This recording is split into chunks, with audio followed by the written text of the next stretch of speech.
This is the short story Hannah's from Kevin Maloney's new short story collection, Horse Girl Fever.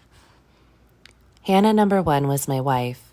She got tired of being married to me and asked for a divorce.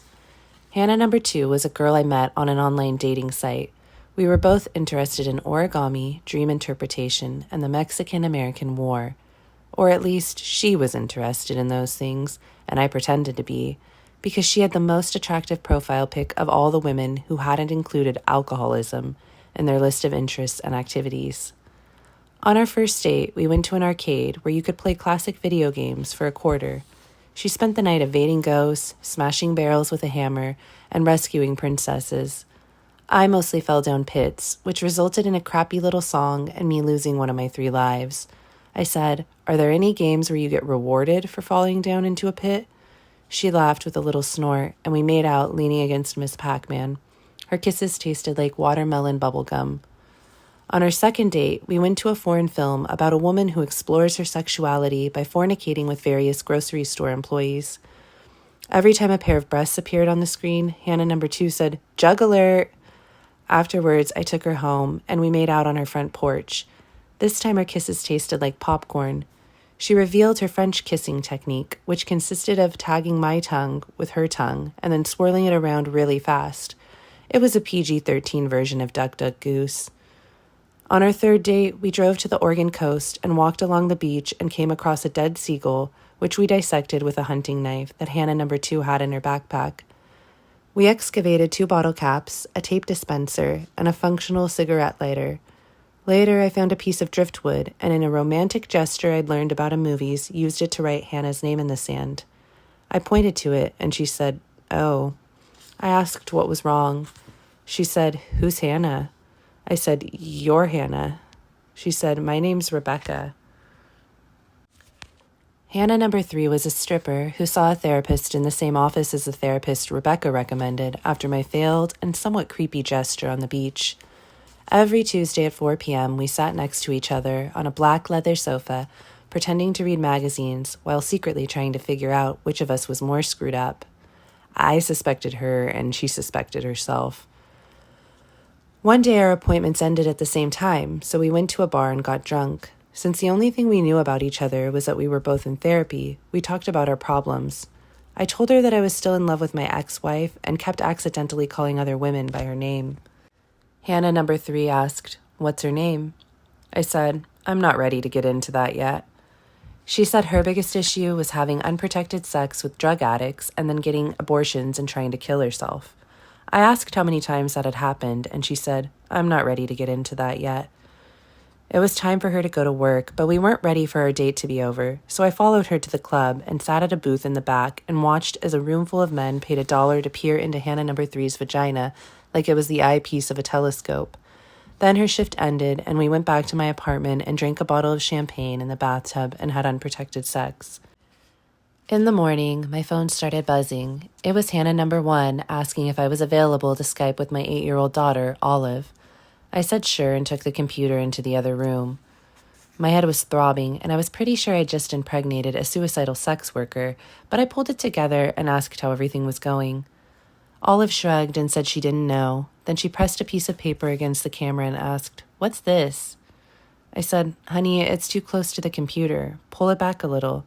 She pulled it back and asked, "What's this?" It was a drawing of a horse. I said, "It's a horse." She said, "Nope." I said, "Donkey?" She said, "Nope." I guessed 10 more times, and all my guesses were wrong. Then a voice behind me said, "Look at the wings, dummy. It's obviously a Pegasus." Olive removed her drawing from the laptop camera and made a face. "Who's that?" "I'm Hannah," said Hannah number 3. "That's my mom's name," said Olive. "Oh, is it?" asked Hannah number 3. "Why don't you have any clothes on?" asked Olive. I turned around, and sure enough, Hannah number 3 was totally naked. Also, she had a lit cigarette in her mouth. I folded the computer screen down and told Hannah number 3 to go put some clothes on. She rolled her eyes like I was ridiculously old-fashioned and possibly a fascist. When I opened the computer, Olive asked, "Is she your girlfriend?" I said, "No." She asked, "Why not?" I said, "We just met." Olive thought about this and said, "She's right. It's a Pegasus." Hannah number 3 and I walked to a breakfast place down the street, but the line went around the block and merged with the line of another breakfast place, so we bought eggs and bacon and kale from the grocery store and cooked breakfast at home. When we were finished, Hannah number 3 said, "Hey, let's go to the beach." I said I had a bad track record with beaches. She suggested the hot springs instead. We hopped in her Jetta and drove 80 miles to the Mount Hood National Forest and hiked 5 miles into the woods and sat in a hollowed-out log that slowly filled with geothermally heated water. Everything was wet. Floors, walls, the trough that delivered water to our tub, which made the wood black and the moss psychedelic. Hannah number 3 said, "I have the same number of tattoos as I've had abortions." I started counting. She said, "I'll save you the math. 7. Are you disgusted? Do you wish you weren't in this tub with me?" It started raining. The rain felt like cold fingers trying to play the piano on our brains. I shook my head no. She said she wanted to do this exercise where we stare into each other's eyes for 4 minutes and then fall in love. I positioned my legs over her legs. We stared into each other's eyes, but it quickly became apparent that you can't stare at both eyes at the same time. You have to pick an eye. I said, "Wait, are we doing the left eye or the right eye?" She laughed and I laughed, and then she started sobbing, and then she got a bloody nose and her eyes rolled into the back of her head and she started having a seizure. I said, "Hannah?" But she couldn't hear me because she was swallowing her own tongue and her head kept hitting the side of the log. I got out of the tub and screamed for help. A bunch of naked hippies asked what was wrong. One of them was a midwife. She took Hannah's pulse and said we needed to call an ambulance. A kid with dreadlocks said he used to run track back in high school and took off with somebody's cell phone to find a place where he could get reception. I held Hannah's head as she threw up on herself. Blood dripped from my elbows onto the planks of the mossy timbers. Hannah's seizure stopped, but then she started shivering like she was covered in snow. The midwife collected towels from the other nudists and wrapped her up like a newborn baby. She asked if we were on drugs. I said we got drunk last night and had mimosas this morning and each drank a kombucha on the drive over, but otherwise we were totally sober. The midwife's hair was gray and her pubic hair was gray. She tried to get Hannah to drink water from somebody's Nalgene bottle, but Hannah's teeth were chattering too violently. The water spilled down her chin, making rivers of skin on her blood-caked neck. Hannah number 4 was an ER physician at the hospital where they life-flighted Hannah number 3. She put on scrubs and rushed into the operating room and tried to stabilize Hannah number 3, but her EKG looked like the equalizer at a Slayer concert. They pushed a tube into her esophagus and tried to suck out whatever drug was making her heart beat 240 times per minute, but it was too late. Her blood had turned into Play-Doh. I was in family, so Hannah number 4 couldn't give me any details except that my girlfriend was dead. She sat across from me and placed her hand on my hand. She was extremely skinny for someone whose job it was to save lives. The flesh had withdrawn from everything but her knuckles, which were the size of golf balls. Bright blue veins stuck out like earthworms that throbbed every time her heart beat. I thought about the worms that would crawl through Hannah number 3's dead body when they buried her in the ground, and I started crying. I wasn't in love with her, but she was fun to hang out with, and I didn't want anybody to die, ever. The doctor asked if I had any questions. I said yes. Was Hannah number 3 pregnant when she died? Was there a zygote inside of her, still alive, rapidly dividing like the last person dancing at a party who's too drunk to notice that the music stopped? And if so, could we save it somehow? Could I take it home in a petri dish and feed it from an eyedropper like we did with the baby kitten Hannah number 1 and I found in the barn the year before we were married? That's what I wanted to ask, but all I said was, "Do you know where the bathroom is?" Hannah number 4 pointed down the hall. I locked myself in a blue metal stall and vomited 3 times in rapid succession. It was the breakfast I'd eaten with Hannah number 3 back when she was alive. Little bits of eggs and bacon and kale that still had frilly edges.